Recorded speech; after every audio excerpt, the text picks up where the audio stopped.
नमस्कार, एक बार फिर से मैं आप सभी के सामने उपस्थित हूँ बेहद महत्वपूर्ण टॉपिक के साथ। और आज हम बात करने वाले हैं बांग्लादेश की।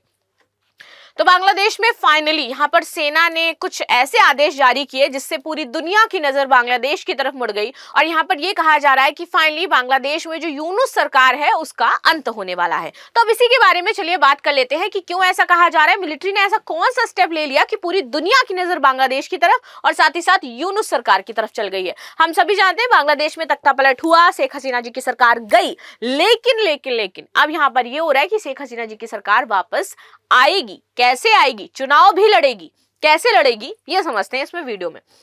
मेरा नाम है प्राची मिश्रा और संस्कृति आज के इस प्लेटफॉर्म पर आप सभी का बहुत बहुत स्वागत है। चलिए, बांग्लादेश में यूनुस को हटाने की तैयारी या कुछ और। आर्मी चीफ जमान ने ढाका में जो सैनिक हैं उनको जमा होने का ऑर्डर दे दिया है कि ढाका में जितने भी सैनिक हैं वो आकर के जमा हो जाएं। और ये आदेश जो है इसकी वजह से बांग्लादेश में हलचल बढ़ गई है। देखो, बांग्लादेश की सेना ने राजधानी ढाका में बड़ी संख्या में बख्तरबंद वाहनों और बड़ी संख्या में सैनिकों को बुला लिया है। रिपोर्ट के अनुसार सेना जो है वो हर ब्रिगेड से 100 सैनिकों को ढाका में इकट्ठा करेगी। जितनी भी उसकी ब्रिगेड और रेजिमेंट्स हैं वहां से 100 सैनिकों को वो बुला रही है। ठीक है, आगे आ जाते हैं।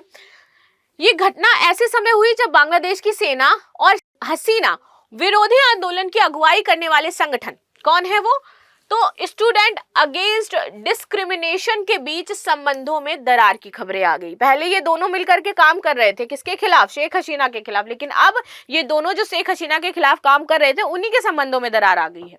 ठीक है, सावर स्थित सबसे महत्वपूर्ण नवी डिवीजन के सैनिकों ने क्रमिक तरीके से ढाका में प्रवेश शुरू भी कर दिया। और यहाँ का जो नवा डिवीजन है, बांग्लादेश की अपनी कोई नवी डिवीजन होगी जिनके सैनिक होंगे, वो आना यहाँ पर शुरू हो चुके हैं। आगे आते हैं।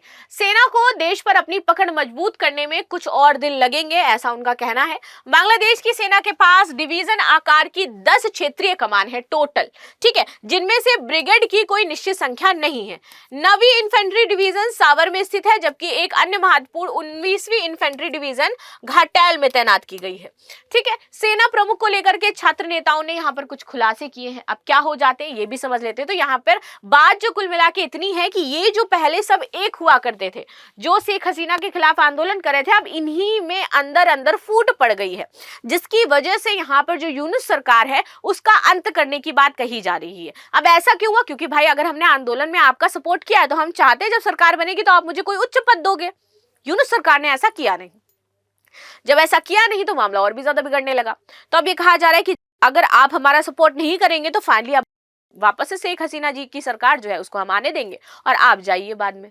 ठीक है, चलो। बांग्लादेशी सेना की सक्रियता आसिफ महमूद शाजिब भुइया के खुलासे के बाद हुई है। यहाँ पर अब भुइया ने खुलासा क्या किया था, तो उन्होंने एक वीडियो बनाया और इस वीडियो में उन्होंने दावा किया था कि सेना प्रमुख जनरल वकार उज जमान से नोबेल शांति पुरस्कार विजेता मोहम्मद यूनुस को अंतरिम सरकार का मुख्य सलाहकार नियुक्त करने पर अनिच्छा से सहमति जताई है। उनका कहना था कि आपने जो मुख्य सलाहकार इनको बना दिया है, इसकी वजह से जो अनिच्छा, मतलब हमारी जो सहमति है वो आपसे नहीं बन पा रही है और इसी वजह से इन दोनों के बीच में क्या हो गई भाई, लड़ाई हो गई है। आगे आते हैं। पहले से रिकॉर्ड किए गए इस वीडियो को शुक्रवार को जारी किया गया था। इससे पहले एक अन्य प्रभावशाली छात्र नेता हैं हसनत अब्दुल्ला, इन्होंने 11 मार्च को जनरल जमान के साथ एक गुप्त बैठक के बाद सेना प्रतिष्ठान के खिलाफ आंदोलन शुरू करने की धमकी दे दी थी। इन्होंने बोला था पहले हमने शेख हसीना की सरकार के खिलाफ आंदोलन शुरू किया, अब हम आपके खिलाफ भी आंदोलन शुरू कर सकते हैं और आपकी सरकार को गिरा सकते हैं। ये होता है जब लोकतंत्र नहीं होता है। ये होता है जब एक बार आप एक संगठन को बहुत ज्यादा सर पर चढ़ा लेते हो, उसके बाद वही संगठन आपको भी धमकी देने लगता है कि अगर मैं उनको गिरा सकता हूं तो आपको गिराने में कितना समय लगेगा। आगे आते हैं। जनरल जमान ने सुझाव दिया कि बांग्लादेश में चुनाव होने पर शेख हसीना की आवामी लीग राजनीति में वापस आ सकती है और चुनाव भी लड़ सकती है। आगे आते हैं।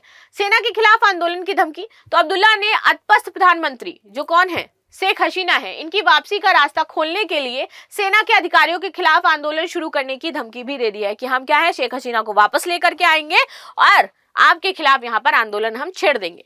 भुइया के खुलासे और अब्दुल्ला की फेसबुक पोस्ट के तुरंत बाद बांग्लादेश की तीनों सेनाओं के प्रमुखों ने एक वर्चुअल मीटिंग करी और जिसका उद्देश्य था कि निकट भविष्य में छात्रों के एक और विद्रोह की आशंका को कम करना है, उसके लिए कदम उठाना है। यह अब स्पष्ट नहीं है कि सेना मजबूत कदम उठाएगी या नहीं। इसी बीच 26 मार्च से मोहम्मद यूनुस 3 दिनों की चीन यात्रा पर भी जाने वाले हैं। और अगर बात करें तो जो यूनुस सरकार है, उन्होंने जब ये सारी चीजें हो रही है तो भारत से मिलने का भी ट्राई किया, भारत के सामने प्रस्ताव रखा कि हम आपसे बातचीत करना चाहते हैं और जो मुद्दा उसको हल करना चाहते हैं, लेकिन ये पॉसिबल नहीं हो पाया ड्यू टू सम रीजंस। क्या रीजंस थे, चलिए वो भी जानेंगे। सेना प्रमुख को बदनाम करने की कोशिश है और यहाँ पर ये बताया जा रहा है कि ये सारी चीजें जो हो रही हैं वो सेना प्रमुख को बदनाम करने के लिए हो रही हैं और ऐसा कुछ भी नहीं है कि हम ऐसा कुछ करने वाले हैं और नहीं हमारे खिलाफ कोई आंदोलन चलने वाला है। इसमें सेना प्रमुख की छवि को खराब करने की कोशिश के रूप में देखा जा रहा है। दरअसल यूनुस को यह महसूस होने लगा है कि पिछले साल 8 अगस्त को मुख्य सलाहकार के रूप में कार्यभार संभालने के बाद उनकी स्थिति काफी कमजोर हो गई है। यही वजह है कि उन्होंने नई दिल्ली के सामने शांति का प्रस्ताव रखा था। वो चाह रहे थे कि भारत और जो बांग्लादेश है उसके बीच में शांति स्थापित हो जाए और बिम्स्टेक सम्मेलन में पीएम नरेंद्र मोदी से मुलाकात की भी मांग की थी।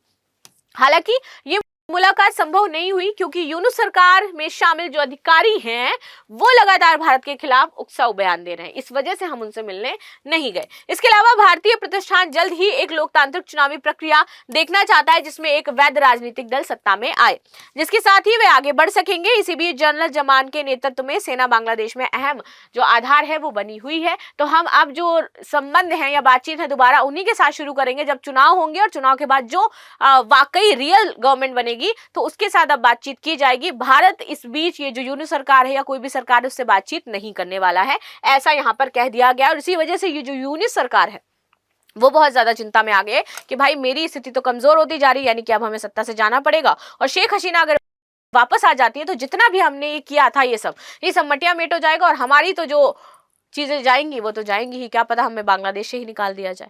ठीक है, तो इस वजह से यहाँ पर प्रॉब्लम क्रिएट हो रही है। बाकी आपकी क्या राय है जरूर बताइएगा। मिलते हैं नेक्स्ट क्लास में, तब तक के लिए धन्यवाद। लाइक शेयर सब्सक्राइब करना बिल्कुल भी ना भूलें and thank you so much.